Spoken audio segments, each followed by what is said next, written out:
여러분, 혹시 영하 40도의 극한 추위 속에서도 완벽하게 작동하는 무기가 있다고 믿으시나요? 오늘 들려드릴 이야기는 노르웨이의 얼어붙은 설원과 한국의 뜨거운 기술력이 만나 탄생한 놀라운 실화입니다.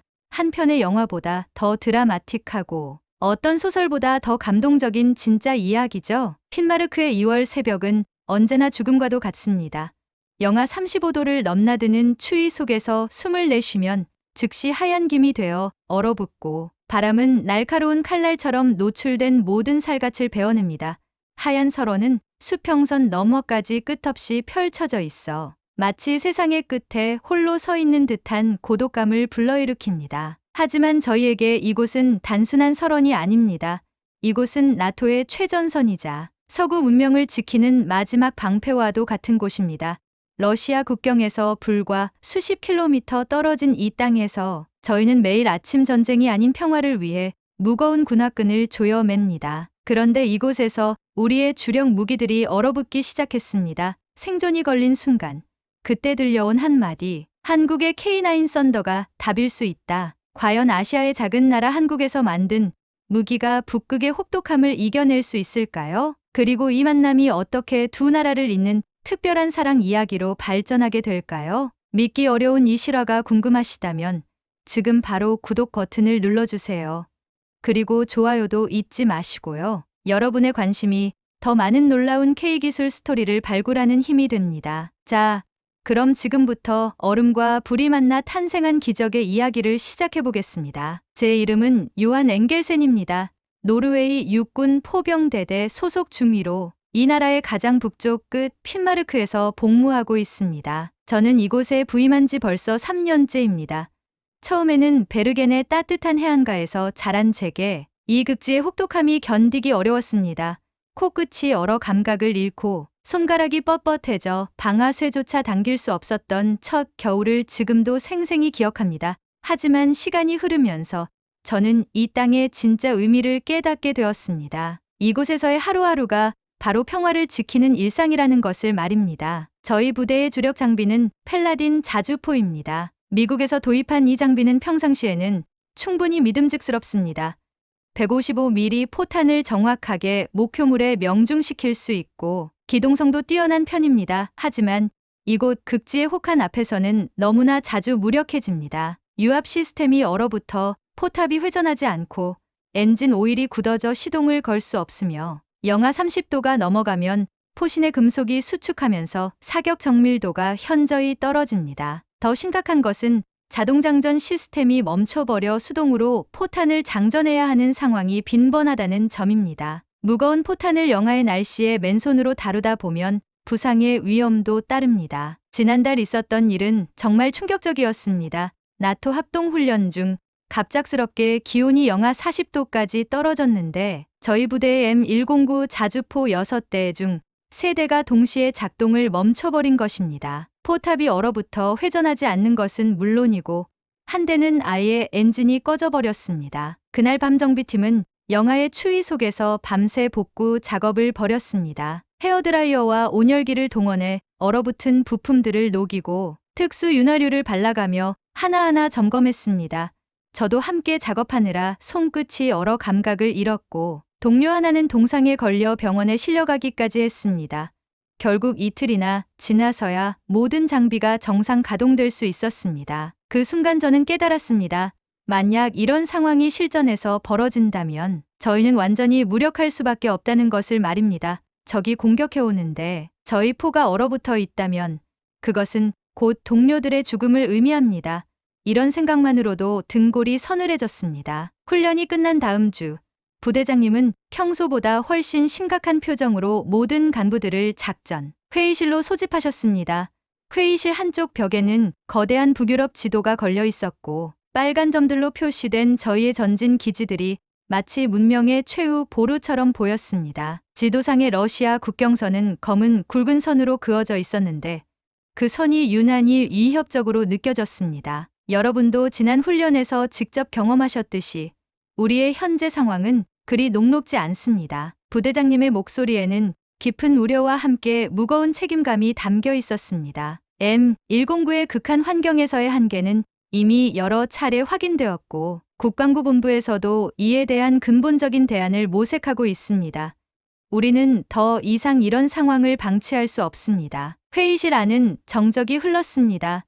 모든 간부들이 같은 걱정을 하고 있다는 것을 서로의 표정에서 읽을 수 있었습니다. 그때 작전과장이 두꺼운 파일을 펼치며 한 장의 자료를 테이블 위에 올려놓았습니다. 그 자료 맨 위에는 K9 썬더라는 생소한 이름이 큰 글씨로 적혀 있었고 그 아래에는 위풍당당한 자주포의 사진이 인쇄되어 있었습니다. 한국에서 개발한 155mm 52구경 자주포입니다. 작전과장의 설명이 차분하게 이어졌습니다. 놀랍게도 이 장비는 영하 40도의 극한 환경에서도 정상 작동이 가능하다고 알려져 있습니다. 게다가 사격 정확도와 연사 속도, 그리고 기동성 면에서도 현재 우리가 보유한 어떤 장비보다 우수하다는 평가를 받고 있습니다. 분당 6발의 연사가 가능하고 사격 후 즉시 진지를 이탈할 수 있는 기동력을 갖추고 있다고 합니다. 한국의 무기라니 저에게는 정말 의외의 이야기였습니다. 솔직히 말해서 저에게 한국은 먼 아시아의 작은 나라 정도로만 인식되어 있었습니다. K-팝이나 삼성 정도로만 알고 있었던 나라에서 이런 첨단 군사기술을 보유하고 있다는 사실이 믿기지 않았습니다. 하지만 자료를 자세히 살펴보니 그들이 만든 자주포가 정말로 저희의 극한 환경 문제를 해결해 줄 수 있을지도 모른다는 희망이 싹트기 시작했습니다. 실제로 K9 썬더는 이미 폴란드, 에스토니아, 핀란드 등 북유럽 국가들에서도 도입을 검토하고 있습니다. 작전과장이 또 다른 자료를 넘기며 말했습니다. 특히 핀란드의 경우 저희와 비슷한 기후 조건에서 테스트를 진행했는데 매우 만족스러운 결과를 얻었다고 합니다. 부대장님이 잠시 생각에 잠긴 후 결론을 내리셨습니다. 그렇다면 평가단을 구성해서 직접 한국에 가서 이 장비를 자세히 살펴볼 필요가 있겠습니다. 단순히 자료만으로는 판단하기 어려우니까요. 그리고 저를 바라보시며 말씀하셨습니다. 엥겔센 중위, 자네가 평가단장을 맡아주게. 자네가 우리 부대에서 포병 시스템에 가장 정통하니까 말이야. 순간 심장이 크게 뛰기 시작했습니다. 포병 장교로서 새로운 무기 체계를 평가한다는 것은 분명 흥미롭고 의미 있는 일이었습니다. 하지만 동시에 어깨를 짓누르는 엄청난 책임감도 느껴졌습니다. 이 평가의 결과가 저희 부대의 미래는 물론이고 나아가 노르웨이 국방력의 중요한 한 축을 결정할 수도 있기 때문입니다. 만약 제가 잘못 판단한다면 동료들의 생명이 위험에 처할 수도 있다는 생각에 입 안이 바짝 말랐습니다. 회의가 끝나고 집으로 돌아가는 길. 창밖으로 보이는 설원의 풍경은 여전히 하얗고 차가웠습니다. 하지만 이상하게도 그 풍경이 평소와는 다르게 느껴졌습니다. 마치 새로운 가능성과 희망을 품고 있는 것처럼 말입니다. 혹시 정말로 저 멀리 아시아에서 우리의 구원자가 나타날 수 있을까라는 기대감이 가슴 깊은 곳에서 꿈틀거리기 시작했습니다. 그날 밤 저는 한국에 대해 찾아볼 수 있는 모든 자료를 샅샅이 뒤져봤습니다. 인터넷을 통해 K9 썬더에 대한 영상들을 찾아보고 각종 방산 전시회 보고서들을 읽어보았습니다. 놀랍게도 한국은 방산 기술 분야에서 상당한 성과를 거두고 있었습니다. K9 썬더뿐만 아니라 KAI의 항공기, 현대로템의 전차 등 다양한 분야에서 세계적 수준의 기술력을 보유하고 있었습니다. 특히 K9 썬더는 이미 터키, 인도, 폴란드 등 여러 나라에 수출되어 실전에서 그 성능을 입증받았다는 기록들을 발견할 수 있었습니다. 터키에서는 시리아 국경 작전에서 사용되었고 인도에서는 히말라야의 고산지대에서 테스트를 통과했다는 내용도 있었습니다. 이런 자료들을 보면서 한국의 기술력에 대한 의구심은 점차 확신으로 바뀌어 갔습니다. 하지만 무엇보다 제 관심을 끈 것은 한국이라는 나라의 특별하고도 가슴 아픈 역사였습니다. 아직도 분단된 현실 속에서 북쪽의 위협에 맞서 끊임없는 긴장 상태를 유지해야 하는 그들의 상황이 어쩐지 저희 핀마르크의 현실과 묘하게 닮아 있다는 생각이 들었습니다. 극한의 추위라는 자연적 위협과 지정학적 긴장이라는 인위적 위협이라는 차이는 있지만 언제나 경계를 늦추지 않고 준비된 상태를 유지해야 한다는 점에서는 완전히 같았습니다. 어쩌면 그래서 그들이 만든 무기가 저희의 절박한 현실을 이해하고 해결해 줄 수 있을지도 모른다는 생각이 들었습니다. 또한 한국전쟁이라는 비극적 역사를 통해 그들이 얼마나 절실하게 자국을 지킬 무기의 필요성을 느꼈을지도 이해할 수 있었습니다. 생존을 위해 만들어진 무기는 그저 성능만 좋은 무기와는 차원이 다를 것이라는 확신이 들었습니다. 일주일 후 드디어 출발하는 날이 왔습니다.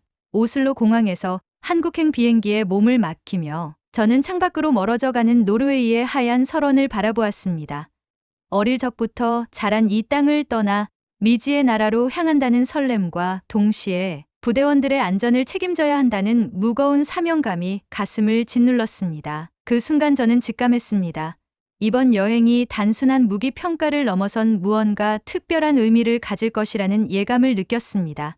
아직은 막연했지만 이 여행이 제 인생에 큰 변화를 가져올 것 같다는 묘한 확신이 들었습니다. 물론 그때는 정말 몰랐습니다.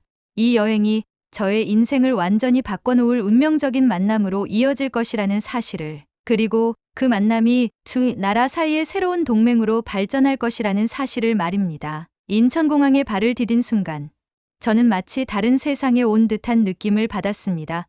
핀마르크의 고요하고 차가운 침묵과는 정반대로 이곳은 활기와 에너지로 가득했습니다. 공항 곳곳에 걸린 한글 간판들과 빠르게 오가는 사람들의 모습에서 이 나라의 역동성을 느낄 수 있었습니다. 한국국방과학연구소에서 나온 담당자의 안내로 포천에 위치한 한화시스템 종합시험장으로 향했습니다. 서울에서 포천까지 가는 길, 창밖으로 보이는 풍경은 저에게 새로운 충격을 안겨주었습니다. 산과 들이 조화롭게 어우러진 한국의 지형은 노르웨이와는 완전히 달랐지만 어쩐지 친숙한 느낌이 들었습니다.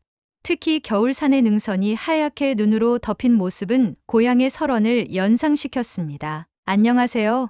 유한주민님 김세은입니다. 시험장 정문에서 저를 맞이한 여성의 목소리는 놀랍도록 유창한 영어였습니다. 그녀는 한국 육군 예비역 대위이자 현재 한화시스템의 K9 시스템 수석 기술자라고 자신을 소개했습니다. 키는 그리 크지 않았지만 군복 위에 입은 작업복에서 풍기는 카리스마는 무시할 수 없었습니다. 가장 인상적이었던 것은 그녀의 눈빛이었습니다. 차가우면서도 예리한, 마치 정밀한 광학장비 같은 눈빛이었습니다.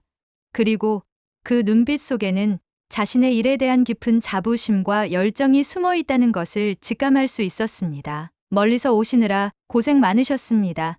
노르웨이의 겨울이 얼마나 혹독한지는 저희도 잘 알고 있습니다. 그래서 더욱 신중하게 준비했습니다. 그녀의 말에는 단순한 예의가 아닌 진정한 이해가 담겨 있었습니다. 실제로 그녀가 건넨 자료를 보니 노르웨이의 기후 조건과 지형적 특성, 그리고 저희 부대의 작전 환경까지 세세하게 분석되어 있었습니다.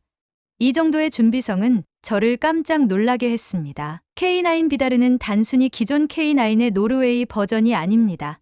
세은이 경납고로 안내하며 설명했습니다. 당신들의 극한 환경을 위해 특별히 개발된 아틱 워페 스페셜리스트입니다. 경납고 문이 열리자 거대한 K9 자주포가 제 앞에 모습을 드러냈습니다. 처음 보는 순간부터 범상치 않다는 것을 알 수 있었습니다. M109와 비교했을 때 훨씬 현대적이고 세련된 외관을 가지고 있었고 무엇보다 포탑과 차체의 곡선이 기능적이면서도 우아했습니다. 먼저 엔진부터 보시죠. 세은이 후면 엔진실을 열어 보였습니다. MTU MT881 K500 엔진에 특수 극한 윤활 시스템을 적용했습니다. 영하 45도까지 5분 이내 시동이 가능하고 예열 없이도 즉시 작전 투입이 가능합니다. 엔진실을 들여다보니 정말 정교하게 설계되어 있었습니다. 각종 배선과 파이프들이 복잡해 보이면서도 체계적으로 정리되어 있었고 보온재와 열선이 곳곳에 설치되어 있는 것을 확인할 수 있었습니다. 이 부분이 가장 중요합니다. 세은이 포탑 측면의 패널을 가리켰습니다. 유압 시스템에 이중 보온 구조를 적용했고 동결 방지 첨가제를 사용한 특수 유압유를 사용합니다. 포탑 회전과 포신 조준이 극한 상황에서도 정확하게 작동합니다. 그녀의 설명을 들으며 저는 점점 놀라지 않을 수 없었습니다. 저희가 M109에서 겪었던 모든 문제점들을 정확히 파악하고 있었을 뿐만 아니라 그에 대한 해결책까지 완벽하게 준비되어 있었기 때문입니다. 실제로 시뮬레이션실에서 테스트해 보시겠습니까? 세은의 제안에 따라 저는 K9 비다르의 조종석에 앉았습니다. 내부는 M109보다 훨씬 현대적이고 인체공학적으로 설계되어 있었습니다. 디지털 계기판들이 명확하게 정보를 표시하고 있었고 조작 버튼들의 배치도 직관적이었습니다. 포수석에서 직접 사격 통제를 해보시죠. 세은이 옆자리에 앉으며 각종 스위치와 버튼들을 설명해 주었습니다. 자동 사격 통제 시스템이 바람, 온도, 습도, 지구 자전까지 모든 변수를 실시간으로 계산해서 최적의 사격해를 제공합니다. 시뮬레이션이 시작되자 스크린에 가상의 표적이 나타났습니다. 25km 떨어진 목표물에 대한 사격 명령이 내려졌고 저는 세은의 지시에 따라 사격 데이터를 입력했습니다. 놀랍게도 모든 계산이 10초 이내에 완료되었고 가상포탄은 정확히 목표물에 명중했습니다. 연사 모드로 전환해보세요. 세은의 목소리에는 자신감이 넘쳤습니다. 연사 모드에서는 분당 6발의 사격이 가능했습니다. 자동 장전 시스템이 매끄럽게 작동했고 포신의 열 관리 시스템도 완벽하게 기능했습니다. 이 모든 것이 극한 추위 시뮬레이션 상황에서 진행되었다는 점이 더욱 놀라웠습니다. 어떠세요? 세은이 조심스럽게 물었습니다. 솔직히 말해서 저는 충격을 받았습니다. M109에서 경험했던 불편함과 한계들이 모두 해결되어 있었을 뿐만 아니라 성능 면에서도 차원이 다른 수준이었습니다. 하지만 진짜 테스트는 이론이 아닌 실전에서 이루어져야 했습니다. 실제 혹한 테스트가 가능한가요? 제가 질문하자 세은의 얼굴에 미소가 번졌습니다. 물론입니다. 내일부터 평창의 극한환경 시험장에서 실사격 테스트를 진행할 예정입니다. 영하 30도 환경에서 말이죠. 그날 저녁 세은은 저를 포천 시내의 한 식당으로 초대했습니다. 전통 한옥을 개조한 그 식당은 따뜻하고 아늑한 분위기였습니다. 처음 맛보는 한국 음식들 불고기, 김치찌개, 잡채, 은 모두 신선하고 맛있었습니다. 한국 군대에서는 어떤 일을 하셨나요? 제가 궁금해서 물어보자 세은의 표정이 잠시 진지해졌습니다. 포병대대에서 사격 통제관으로 복무했습니다. 주로 북한과의 접경 지역에서 말이죠. 그녀의 목소리가 낮아졌습니다. 거기서 저는 깨달았어요. 무기는 단순히 적을 죽이는 도구가 아니라 평화를 지키는 방패라는 것을 말이죠. 그 순간 저는 세은이 왜 이 일에 그렇게 열정적인지 이해할 수 있었습니다. 그녀에게 K9은 단순한 기술의 산물이 아니라 평화를 지키기 위한 신념의 구현체였던 것입니다. 노르웨이도 마찬가지입니다. 제가 답했습니다. 저희에게 러시아는 직접적인 위협은 아니지만 언제나 준비된 상태를 유지해야 한다는 점에서는 같습니다. 억제를 통한 평화 말이죠. 그날 밤 대화를 통해 저희는 서로 많은 공통점을 발견했습니다. 군인으로서의 사명감, 평화에 대한 신념, 그리고 기술에 대한 열정까지 말입니다. 언어와 문화는 달랐지만 저희가 추구하는 가치는 놀랍도록 비슷했습니다. 다음날 새벽, 평창의 극한환경 시험장으로 향했습니다. 고속도로를 따라 올라가면서 점점 추워지는 것을 느낄 수 있었습니다. 시험장에 도착했을 때 온도계는 영하 28도를 가리키고 있었습니다. 핀마르크만큼은 아니지만 충분히 혹독한 추위였습니다. 실제 사격 테스트를 시작하겠습니다. 세은이 방한복을 단단히 여미며 말했습니다. K9 비다르가 시험장의 모습을 드러냈을 때 저는 다시 한번 감탄하지 않을 수 없었습니다. 혹한 속에서도 엔진은 힘차게 돌아가고 있었고 포탑의 움직임도 매끄러웠습니다. 첫 번째 표적, 거리 15km, 통제소에서 사격 명령이 떨어졌습니다. 저는 포수석에 앉아 사격 통제 시스템을 조작했습니다.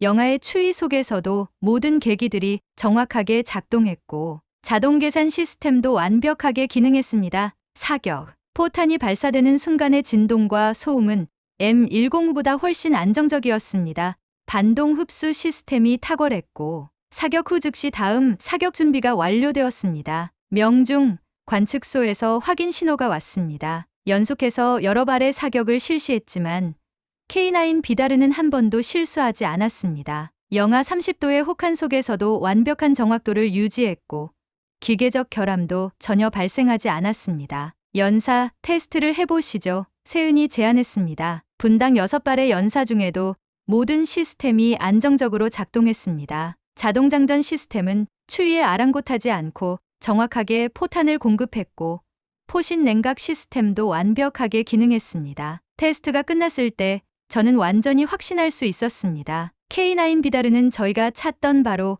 그 해답이었습니다.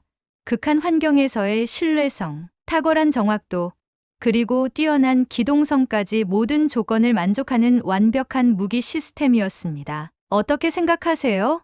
세은이 조심스럽게 물었습니다. 그녀의 눈빛에는 자신감과 함께 미묘한 긴장감도 감돌고 있었습니다. 놀랍습니다. 저는 솔직하게 답했습니다. 저희가 겪었던 모든 문제점들이 완벽하게 해결되어 있을 뿐만 아니라 성능 면에서도 기대 이상입니다. 이것은 정말로 혁신적인 무기 시스템입니다. 그 순간 세은의 얼굴에 환한 미소가 번졌습니다. 단순한 만족감이 아닌 자신의 노력과 열정이 인정받았다는 기쁨의 미소였습니다. 하지만 한 가지 더 확인하고 싶은 것이 있습니다. 제가 덧붙였습니다. 실제 노르웨이의 극한 환경에서도 이 성능이 유지될 수 있을까요? 세은이 잠시 생각하더니 결단력 있게 답했습니다. 그렇다면 저희가 직접 노르웨이에 가서 테스트하는 것은 어떨까요? 진짜 극한 환경에서 말이죠. 그녀의 제안은 예상치 못한 것이었지만 저에게는 완벽한 해답처럼 들렸습니다. 한국에서의 테스트만으로는 부족했습니다. 진짜 핀마르크의 혹독한 추위와 바람 속에서 K9 비다르의 증가가 확인되어야 했습니다. 정말로 가능한 일인가요? 제가 반문하자 세은은 더욱 확신에 찬 목소리로 답했습니다. 가능하고 말고요. K9 비다르는 극한을 위해 태어난 무기입니다. 극한에서 테스트받아야 진짜 가치를 증명할 수 있어요. 그날 저녁 서울로 돌아가는 길, 저는 창밖으로 흘러가는 한국의 야경을 바라보며 생각에 잠겼습니다. 이번 한국 방문은 단순히 무기를 평가하러 온 출장이었는데 어쩐지 그 이상의 의미가 있는 것 같았습니다. 세은이라는 사람도 마찬가지였습니다. 처음에는 그저 유능한 기술자 정도로 생각했는데 함께 시간을 보내면서 그녀의 깊은 신념과 열정을 느낄 수 있었습니다. 그리고 무엇보다 저희가 추구하는 가치가 놀랍도록 비슷하다는 것을 발견했습니다. 호텔 방에서 노르웨이 본부의 보고서를 작성하면서 저는 K9 비다르에 대한 긍정적인 평가와 함께 한국 팀의 노르웨이 방문 제안을 포함시켰습니다. 이것이 양국 간의 새로운 협력의 시작이 될 수 있을 것 같다는 예감이 들었습니다. 그리고 그 예감은 정확했습니다. 일주일 후 본부에서 연락이 왔습니다. 한국 팀의 노르웨이 방문이 승인되었고 핀마르크에서의 극한 테스트를 진행하기로 결정되었다는 소식이었습니다.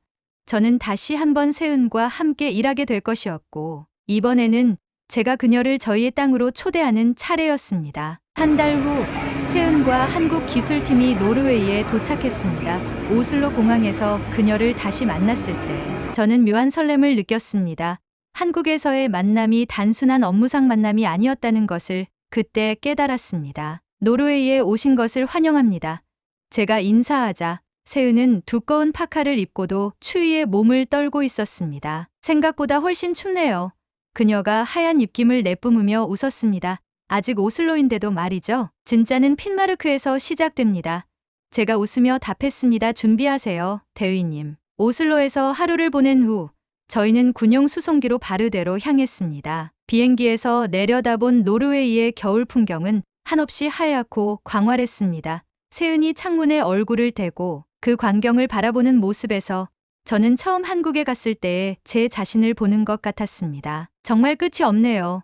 세은이 감탄하며 말했습니다. 한국에서는 이런 풍경을 볼 수 없어요. 이곳이 바로 K9 비다르의 진짜 시험장입니다. 제가 설명했습니다. 지금 온도는 영하 38도, 체감 온도는 영하 50도가 넘습니다. 바르데 기지에 도착하자마자 세은과 기술팀은 즉시 K9 비다르의 점검 작업에 들어갔습니다. 한국에서 공수해온 시제품이 운송 과정에서 손상되지 않았는지, 그리고 이 극한의 추위에서도 정상 작동하는지 확인해야 했습니다. 엔진 예열 시스템부터 점검하겠습니다. 세은이 방한복 위에 작업복을 걸치고 말했습니다. 그녀의 손끝은 이미 빨갛게 얼어 있었지만 작업하는 모습은 여전히 정확하고 신속했습니다. 저는 그녀 옆에서 작업을 도우면서 한국에서 느꼈던 것과는 다른 감정을 느끼고 있었습니다. 제가 태어나고 자란 이 땅에서 그녀가 일하는 모습을 보니 마치 두 개의 세계가 하나로 연결되는 듯한 느낌이었습니다. 유압 유점도 정상, 엔진 오일 온도 안정, 세은이 체크리스트를 확인하며 보고했습니다. 예상보다 훨씬 좋은 상태네요. 첫 번째 테스트는 엔진 시동이었습니다. 영하 40도에서 K9 비다르가 과연 정상적으로 시동될 수 있을지가 관건이었습니다. 저희 부대의 M109들이 수없이 실패했던 바로 그 조건이었습니다. 시동 걸겠습니다. 세은이 조종석에 앉아 시동 버튼을 눌렸습니다. 엔진음이 울려 퍼지는 순간 저는 안도의 숨을 내쉬었습니다. 예열 시간 없이도 엔진은 힘차게 돌아가기 시작했고 모든 계기판이 정상을 가리켰습니다. 신기하네요. 옆에서 지켜보던 제 부대 정비팀장이 감탄했습니다. 저희 M109는 이 날씨에 시동 걸려면 최소 30분은 예열해야 하는데 말이죠. 하지만 진짜 테스트는 이제부터였습니다. 기동성 테스트, 포탑 회전 테스트, 그리고 최종적으로는 실사격 테스트까지 모든 것이 이 극한의 추위 속에서 이루어져야 했습니다. 기동 테스트를 시작하겠습니다. 저는 조종석에 앉았고 세은은 포수석에서 각종 시스템을 모니터링했습니다. K9 비다르는 눈 덮인 벌판을 거침없이 달렸습니다. 무한궤도가 눈을 헤치며 나아가는 모습은 마치 거대한 철제 맹수 같았습니다. 기동 중에도 포탑은 안정적으로 목표물을 추적했고 사격 통제 시스템도 정확하게 작동했습니다. 좌측으로 급회전 해보세요. 세은이 지시했습니다. 급격한 회전 중에도 차체의 안정성은 뛰어났습니다. M109와 비교했을 때 훨씬 부드럽고 안정적인 기동이 가능했습니다. 이제 포탑 회전 테스트입니다. 세은이 포탑 조작 레버를 잡았습니다. 영하 40도의 혹한 속에서도 포탑은 매끄럽게 360도 회전했습니다. 유압 시스템이 완벽하게 작동하고 있었고 조준 시스템의 정밀도도 전혀 떨어지지 않았습니다. 놀라워요. 제가 감탄하자 세은이 미소 지었습니다. 아직 진짜는 남았어요. 실사격 테스트 말이죠. 다음 날 드디어 실사격 테스트가 시작되었습니다. 목표물은 25km 떨어진 지점에 설치된 폐차량들이었습니다. 바람이 초속 15m로 불고 있었고 기온은 영하 42도까지 떨어진 상황이었습니다. 저희 부대원들이 모두 지켜보는 가운데 저는 다시 한번 조종석에, 세은은 포수석에 앉았습니다. 이 순간의 결과가 K9 비다르의 운명, 나아가 노르웨이군의 미래를 결정할 수도 있었습니다. 첫 번째 표적, 방위 영사명도, 거리 25km, 관측소에서 표적 정보가 전달되었습니다. 세은이 사격 통제 시스템에 데이터를 입력했습니다. 바람의 속도와 방향, 기온, 습도, 지구 자전까지 모든 변수가 실시간으로 계산되었습니다. 사격 준비 완료. 세은이 보고했습니다.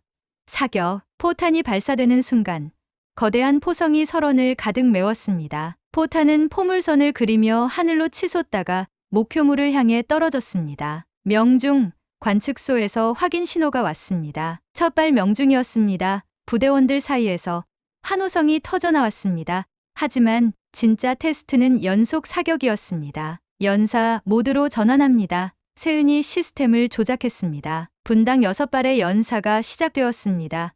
자동 장전 시스템이 기계적 정밀함으로 포탄을 공급했고 포신 냉각 시스템도 완벽하게 작동했습니다. 18발의 포탄이 연속으로 발사되었고 모든 포탄이 목표 지역에 정확히 떨어졌습니다. 믿을 수 없어요. 제 부대 포병 장교가 망원경을 들고 말했습니다. 모든 포탄이 반경 50m 이내에 집중되어 있습니다. 테스트가 끝났을 때 저는 완전히 확신할 수 있었습니다. K9 비다르는 노르웨이군이 찾던 완벽한 해답이었습니다. 극한의 추위도, 강한 바람도, 그 어떤 악조건도 이 무기의 성능을 떨어뜨릴 수 없었습니다. 어떠세요? 세은이 조심스럽게 물었습니다. 그녀의 얼굴에는 성취감과 함께 미묘한 긴장감이 어려 있었습니다. 완벽합니다. 저는 진심으로 답했습니다. 이것은 정말로 북극의 신이군요. 그 순간 세은의 얼굴이 환하게 밝아졌습니다. 단순한 기쁨이 아닌 자신의 모든 노력과 열정이 결실을 맺었다는 깊은 만족감이었습니다. 테스트가 성공적으로 끝난 그날 저녁, 저는 세은을 기지 근처의 작은 마을로 안내했습니다. 전통적인 노르웨이 목조 건물들이 눈에 덮여 동화 같은 풍경을 자아내고 있었습니다. 정말 아름다워요. 세은이 하얀 입김을 내뿜으며 감탄했습니다. 저희는 마을의 작은 카페에 앉았습니다. 벽난로에서 타오르는 장작 불빛이 따뜻하게 실내를 비추고 있었고 창밖으로는 오로라가 하늘을 수놓고 있었습니다. K9 비다르라는 이름은 누가 지었나요? 제가 궁금해서 물어보자 세은이 잠시 생각하더니 답했습니다. 사실 처음에는 단순히 K9 아크티키라고 부르려고 했어요. 하지만 당신들을 위한 특별한 무기니까 특별한 이름이 필요하다고 생각했죠. 비다르는 북유럽 신화의 신이죠. 제가 말했습니다. 복수와 정의의 신이라고 하던데요. 맞아요. 하지만 저에게 비다르는 단순히 복수의 신이 아니에요. 세은이 창밖의 오로라를 바라보며 말했습니다. 평화를 지키는 강인한 의지의 상징이죠.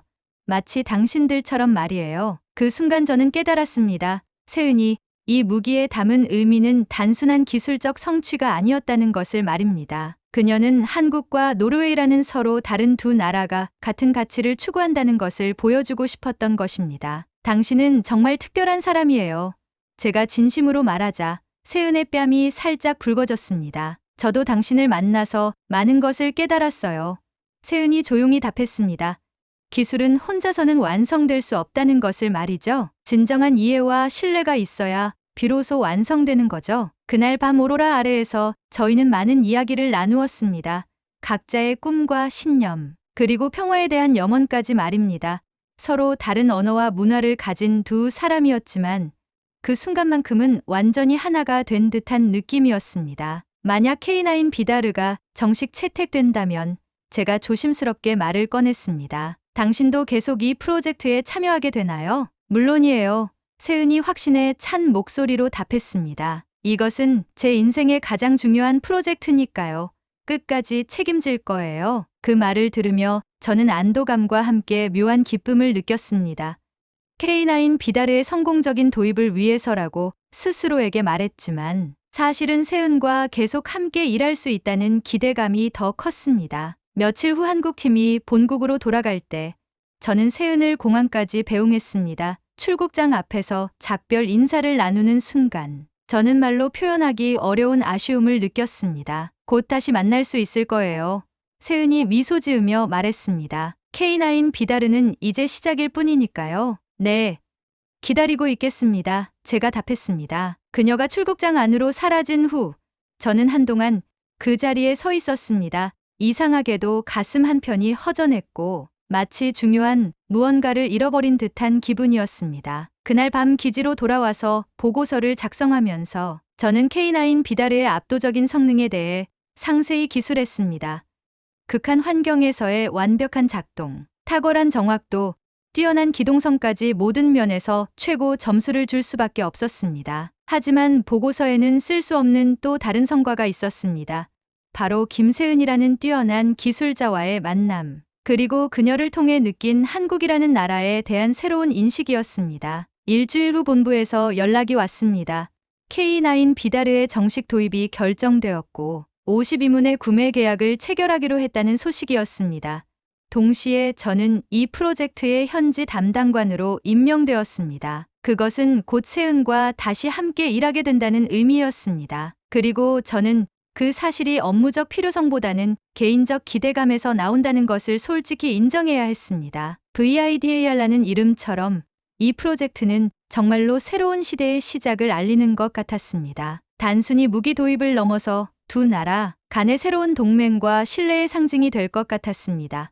그리고 그 중심에는 김세은이라는 특별한 사람이 있었습니다. 6개월 후 노르웨이 국방부와 한화시스템 간의 K9 비다르 공식 계약 체결식이 오슬로에서 열렸습니다. 52문의 자주포 도입 계약으로는 노르웨이 역사상 최대 규모였습니다. 저는 현지 담당관으로서 이 역사적인 순간에 참석하게 되었습니다. 계약식장에는 양국의 국방 관계자들과 언론진이 모여 있었습니다. 하지만 제 눈에는 오직 한 사람만 보였습니다. 단정한 정장을 입고 한국 대표단과 함께 앉아있는 세은이었습니다. 지난 6개월 동안 화상, 회의와 이메일로만 소통했던 그녀를 다시 직접 만나니 가슴이 뛰었습니다. 노르웨이와 한국 간의 이번 협력은 단순한 무기 거래가 아닙니다. 노르웨이 국방부 장관이 연설을 시작했습니다. 이것은 공동의 가치와 신뢰에 기반한 진정한 동맹의 시작입니다. 계약서에 서명하는 순간 저는 세은을 바라보았습니다. 그녀도 저를 보고 있었고 우리의 시선이 마주쳤을 때 서로 미소 지었습니다. 그 미소에는 성취감과 함께 말로 표현할 수 없는 무언가가 담겨 있었습니다. 공식 행사가 끝난 후 저는 세은에게 다가갔습니다. 축하합니다. 대위님 드디어 해냈네요. 저희가 해낸 게 아니라 함께 해낸 거죠. 세은이 의미심장하게 답했습니다. 그날 저녁 환영 만찬에서 저는 용기를 내어 세은에게 개인적인 이야기를 꺼냈습니다. 사실 제게 이 프로젝트는 무기 도입 이상의 의미가 있었습니다. 제가 조심스럽게 말을 시작했습니다. 당신을 만나면서 저는 많은 것을 깨달았어요. 기술도, 협력도, 그리고 세은이 눈을 반짝이며 물었습니다. 그리고 사람과 사람 사이의 진정한 연결이 얼마나 소중한지 말이에요. 제가 진심을 담아 말했습니다. 세은이 잠시 침묵하더니 따뜻한 미소를 지으며 답했습니다. 저도 마찬가지예요. 처음에는 그저 성능 좋은 무기를 만드는 것이 목표였는데 당신을 만나면서 그 무기가 누구를 위한 것인지 어떤 의미를 가져야 하는지 깨달았어요. 그 순간 저는 확신했습니다. 이 관계가 단순한 업무상 협력을 넘어선 특별한 무언가라는 것을 말입니다. 세은 씨, 제가 처음으로 그녀의 이름을 불렀습니다. 혹시 내일 시간이 되신다면 제가 노르웨이의 특별한 곳을 보여드리고 싶은데요. 물론이에요. 요한 씨, 세은도 제 이름을 부르며 답했습니다. 다음날 저는 세은을 베르겐으로 안내했습니다.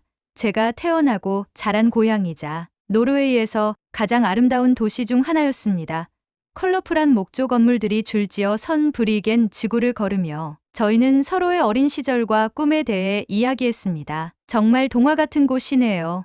세은이 감탄하며 말했습니다. 어릴 때는 이곳이 지루하다고 생각했어요. 제가 웃으며 답했습니다. 하지만 핀마르크에서 지내면서 고향의 소중함을 깨달았죠. 플레엔 산 정상에 올라 베르겐 시내를 내려다보며 저희는 각자의 미래에 대해 이야기했습니다. K9 비다르 프로젝트가 끝나면 어떻게 하실 건가요? 제가 물었습니다. 글쎄요. 세은이 멀리 바다를 바라보며 답했습니다. 아직 확실하지 않아요. 하지만 한 가지는 확실해요. 이 프로젝트를 통해 제 인생이 완전히 바뀌었다는 것을. 저도 마찬가지예요. 제가 진심으로 답했습니다. 당신을 만나기 전과 후로 제 인생이 나뉜다고 해도 과언이 아니에요. 그때 세은이 저를 돌아보며 말했습니다. 요한 씨, 혹시 제가 너무 직설적으로 말하면 어떻게 생각하세요? 말씀하세요. 저는 당신과 함께 있을 때가 가장 행복해요. 업무적인 관계를 떠나서 말이에요. 그 순간 제 마음속에서 뭔가가 터지는 느낌이었습니다. 지난 몇 개월 동안 애써 억누르고 있던 감정이 한꺼번에 쏟아져 나왔습니다. 세은 씨, 저도 당신에게 고백할 것이 있어요. 제가 떨리는 목소리로 말했습니다. 저는 당신을 사랑합니다. 처음 한국에서 만났을 때부터 지금까지 계속 말이에요. 세은의 눈에 눈물이 맺혔습니다. 하지만 그것은 슬픔이 아닌 기쁨의 눈물이었습니다. 저도 당신을 사랑해요. 요한 씨, 세은이 제 손을 잡으며 말했습니다. 그 순간 베르겐의 아름다운 노을이 저희를 감쌌고 멀리서 들려오는 갈매기 소리가 저희의 고백에 축복을 보내는 것 같았습니다. 그로부터 1년 후 저희는 오슬로의 아름다운 교회에서 결혼식을 올렸습니다. 양국의 동료들과 가족들이 참석한 가운데 저희는 서로 다른 문화의 전통을 결합한 특별한 결혼식을 만들었습니다. 세은은 한국의 전통 한복과 노르웨이의 전통 의상 분화들을 함께 입었고 저는 군복 위에 노르웨이 전통 장신구를 착용했습니다. 결혼 반지와 함께 저희는 서로에게 특별한 선물을 주고받았습니다. 세은은 제게 나무로 깎은 작은 K9 비다르 모형을 주었고 저는 그녀에게 노르웨이 전통 트롤 조각상을 선물했습니다. 이제 우리는 진짜 동맹군이 되었네요. 세은이 미소 지으며 말했습니다. 네, 평생 함께 싸울 동반자 말이에요. 제가 답했습니다. 결혼 후 저희는 노르웨이와 한국을 오가며 새로운 삶을 시작했습니다. 세은은 한화 시스템의 북유럽 지역 책임자가 되었고 저는 노르웨이군의 K9 비다르 운용 책임자로 임명되었습니다. 저희의 일터는 달랐지만 목표는 하나였습니다. 바로 평화를 지키는 것이었습니다. 첫 번째 K9 비다르 부대가 핀마르크에 배치되던 날, 저희는 함께 그 역사적인 순간을 지켜보았습니다. 하얀 설원 위에 우뚝 선 K9 비다르들은 마치 평화의 수호자처럼 보였습니다. 당신이 만든 비다르가 정말로 북극의 신이 되었네요. 제가 세은에게 말했습니다. 아니에요. 세은이 제 손을 꼭 잡으며 답했습니다. 비다르는 북극의 신이 아니라 우리의 약속이에요. 서로를 지켜주겠다는, 평화를 함께 만들어가겠다는 약속 말이에요. 그날 저녁 저희는 기지 숙소에서 조용한 시간을 보냈습니다. 창밖으로는 다시 한번 아름다운 오로라가 하늘을 수놓고 있었습니다. 세은이 제게 건넨 편지에는 이런 글이 적혀 있었습니다. 요한에게 비다르는 당신과 저를 이어준 운명의 달이었어요. 이제 우리는 서로 다른 나라에서 왔지만 같은 꿈을 꾸는 한 가족이 되었습니다. 앞으로도 계속 함께 평화를 지켜나가요. 사랑을 담아, 세은. 저도 세은에게 편지를 썼습니다. 세은에게 당신을 만나기 전까지 저에게 K9은 그저 숫자와 알파벳의 조합이었습니다. 하지만 이제 K9 비다르는 우리 사랑의 증거이자 두 나라를 잇는 평화의 상징이 되었습니다. 당신과 함께라면 어떤 추위도 두렵지 않습니다. 영원한 사랑을 담아, 요한. 5년이 지난 지금 저희는 여전히 노르웨이와 한국을 오가며 바쁜 일상을 보내고 있습니다. K9 비다르는 노르웨이군의 핵심 전력이 되었고 북극 지역의 평화 유지에 중요한 역할을 하고 있습니다. 더 중요한 것은 이 프로젝트를 통해 양국 간의 군사 협력이 더욱 깊어졌다는 점입니다. 현재 차세대 무기 시스템, 공동 개발과 북극 전술 연구 등 다양한 분야에서 협력이 확대되고 있습니다. 제 포병 장갑차 안에는 여전히 한국어로 된 매뉴얼 한 권과 아내의 손편지가 함께 실려 있습니다. 그리고 그 편지에는 변함없이 이렇게 적혀 있습니다. 비다르는 북극의 신이 아니라 당신과 나를 지켜줄 약속이에요. 이제 저희에게 K9 비다르는 단순한 무기가 아닙니다. 그것은 서로 다른 두 나라, 서로 다른 두 사람이 하나의 꿈을 이룰 수 있다는 증거입니다. 그리고 그 꿈은 바로 평화였습니다. 얼음과 불의 언어가 만나 하나가 된 것처럼 저희도 서로 다른 배경을 가졌지만 같은 마음으로 평화를 지켜나가고 있습니다. 그리고 그 평화는 비다르라는 이름으로 북극의 하늘 아래 영원히 빛날 것입니다. 마지막까지 함께 해주신 분께 진심으로 감사드립니다. 여러분의 구독과 좋아요는 더 많은 감동적인 스토리를 만드는 원동력이 됩니다. 여러분의 일상에 특별한 이야기로 항상 가득하시기를 바랍니다.